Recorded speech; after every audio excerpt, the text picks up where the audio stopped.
It is Wednesday, which can only mean one thing, that is tutorial night. As in, I'm going to sit here and dispense what little knowledge I have in my head out of it and to you. And I want a way to greet, you know how Peter McKinnon has that, "What's up everybody?"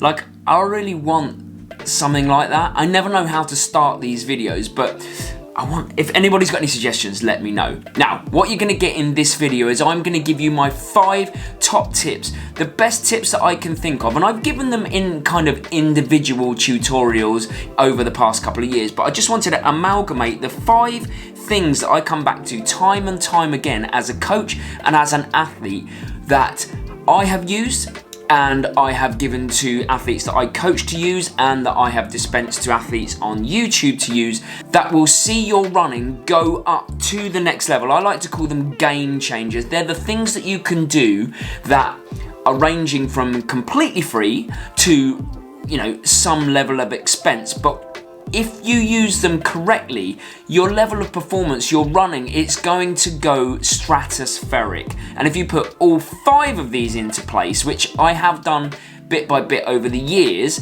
then you really, really can achieve the goals that you set yourself, and you really, really can see yourself improve in a big way.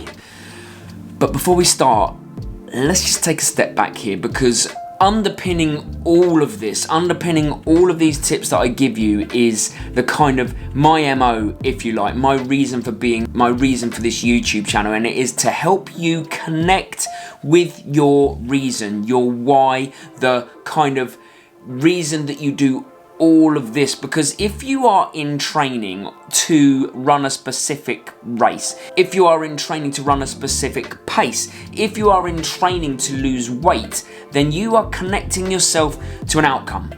And that's okay, but what happens when you make your goal, when you reach your goal? What happens then?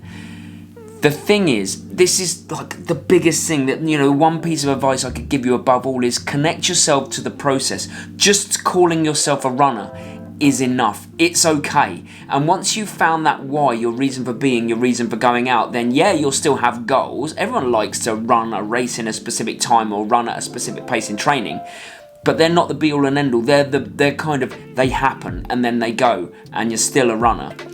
So the key here is all of these 5 tips are going to really help you connect yourself to a running why, to your running why, and it's very, very personal. All right, let's crack on with the tips. I've got 5 really, really good ones, ranging from completely free, like I say, to reasonable expense.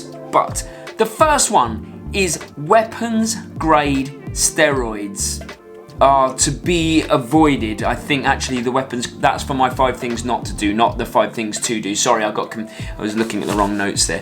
We'll start with the easiest and the cheapest when it comes to training. And the first one is be consistent.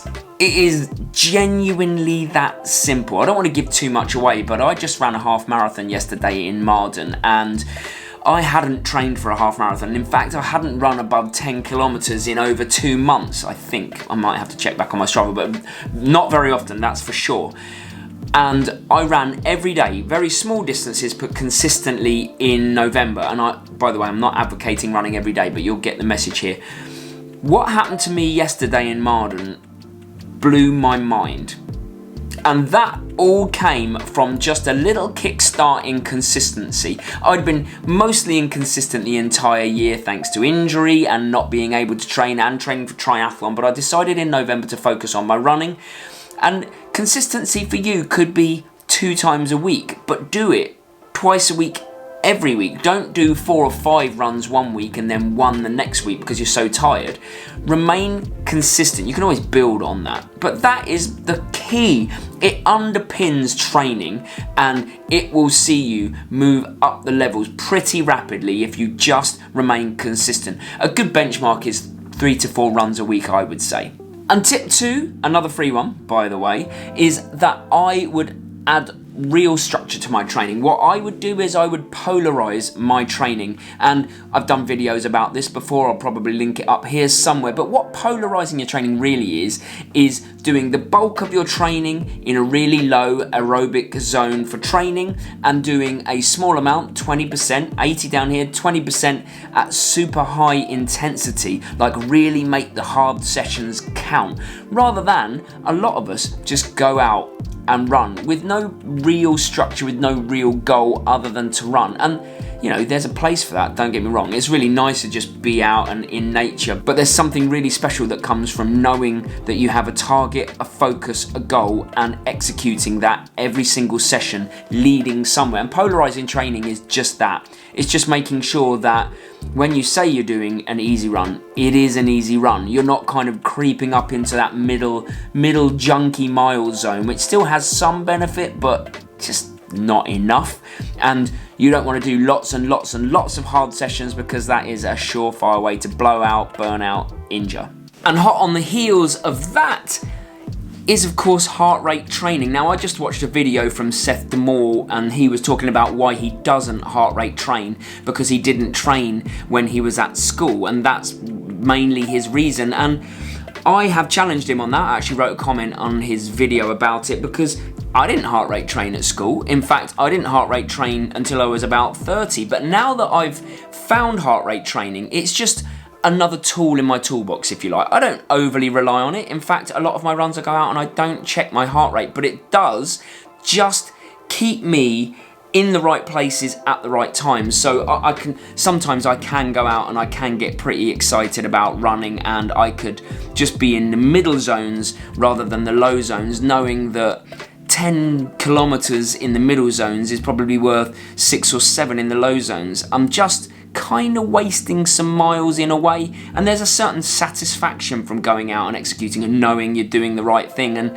I would argue that just because you didn't train with something originally doesn't mean that you shouldn't add it to your armory. It shouldn't reduce the enjoyment of your sessions. What it should actually do is add validation to the enjoyment of your sessions. You could check your heart rate every now and then and know that yes, you're still in zone 2. The excitement hasn't wrapped you up and taken you away, and you're not kind of creeping up those heart rate zones. You are still where you need to be. You are making the most. You are training smart.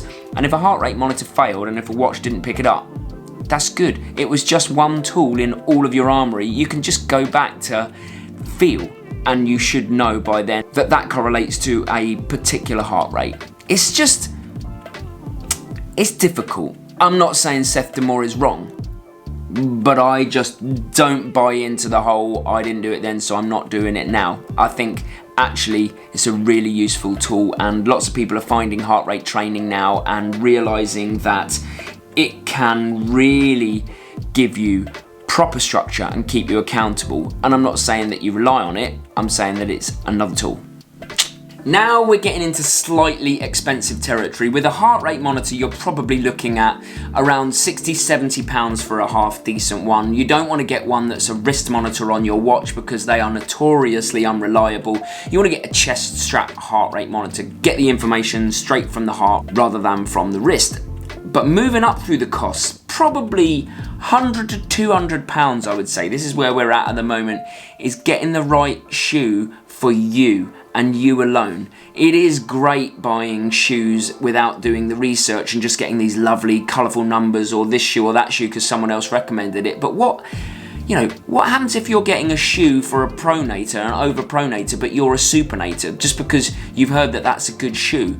You need to find the right shoe for you. And again, here's a video that you can use to help you kind of sift through all the choices so that you know that you're getting a shoe for you. But that can really change the game as well. What if all the shoes that you've been running in the last few years have been getting you injured? You don't know. And having a small kind of analysis done in a running shop, that's a really, really good way of kind of getting an idea of the type of shoe that you need.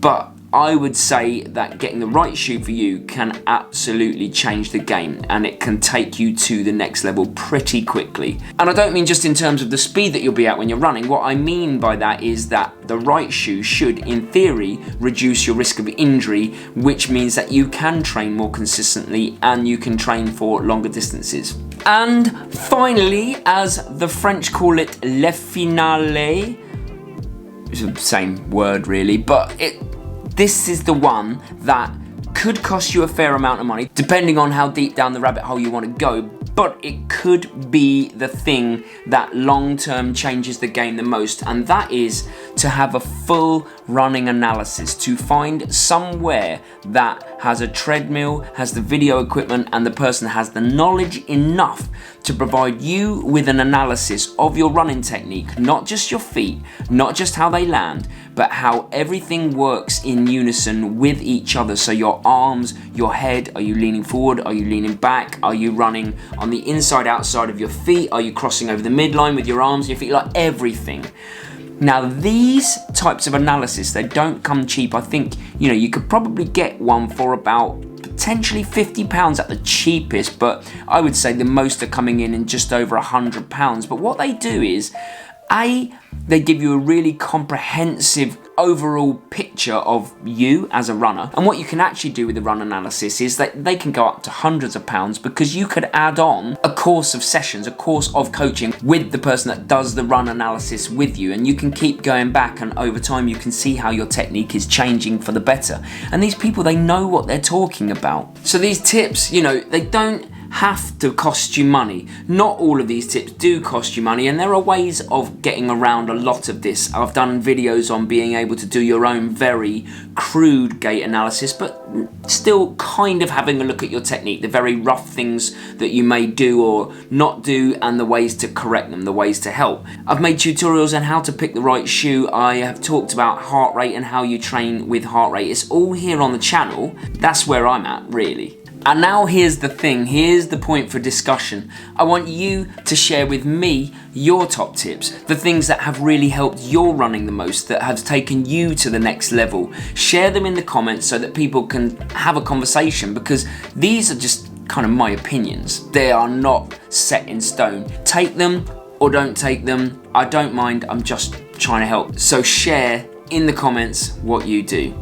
And this Sunday, very excited, because yesterday, like I said earlier, I ran in the Marden Half Marathon with zero expectations and the hope of maybe beating my PB of 1:23.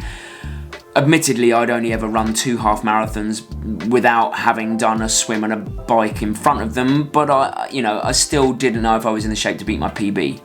What happened even took me by surprise. I'll give you that one. Right. Time for me to go. I hope that it's helped. I hope it's provided you some value. If it has, then consider subscribing to the channel. Drop a like or a comment. Yeah, all that crap that people say. I don't really, whatever. I'm doing it to help you. Don't really mind. But definitely check the vlog out on Sunday, because I'm really excited to put it together, and I'm really, really proud of how I think and hope it will turn out. See you Sunday.